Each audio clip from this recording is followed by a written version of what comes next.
प्रथमतः मी देशाचे नेते आमचे नेते पवार साहेबांचं खऱ्या अर्थाने मी अभिनंदन करतो. खऱ्या अर्थाने ही उमेदवारी ही जनतेची उमेदवारी आहे. खऱ्या अर्थाने हा लढा जनतेसाठी लढा राहणार आहे. इथून पुढच्या काळात त्या महाविकास आघाडीचा लढा हा हा अनोखी निवडणूक खऱ्या अर्थाने तुम्हाला इथं रावरी मतदारसंघात पाहायला मिळणार आहे. इथून मागे तुम्हाला कधीही अशी निवडणूक पाहायला मिळणार आहे. रावरी मतदारसंघामध्ये महाविकास आघाडीचा उमेदवार गोविंद मोकटे हा निवडून येत असतो आणि सगळ्या जनतेचे मला आशीर्वाद देत गेली 15 दिवसापासून मला रावरी पाथर्डी नगर या असंख्य कार्यकर्त्यांनी खऱ्या अर्थाने फोन करून मला म्हणले नाही पक्षाची उमेदवारी मिळेल तरी अपक्ष उमेदवार लढ, पण सगळ्या त्यांच्या खऱ्या अर्थाने आशीर्वादाला यश आलं आणि आज मला पवार साहेबांनी माझ्यावर विश्वास दाखवला. मी आज उमेदवारी अर्ज दाखल केला. मला पवार साहेबांचा मला आशीर्वाद गेली 20 वर्षापासून मी त्यांचा खंते कार्यकर्ता आहे. मी पंचायत समितीत निवडून आलो. माझी मुलगी जिल्हा परिषद सदस्य होती आणि मी पक्षाचा निष्ठावान कार्यकर्ता आहे गेली म्हणजे 20 वर्षापासून.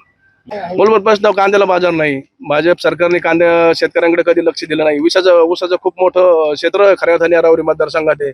ऊसाला चांगला दर मिळत नाही.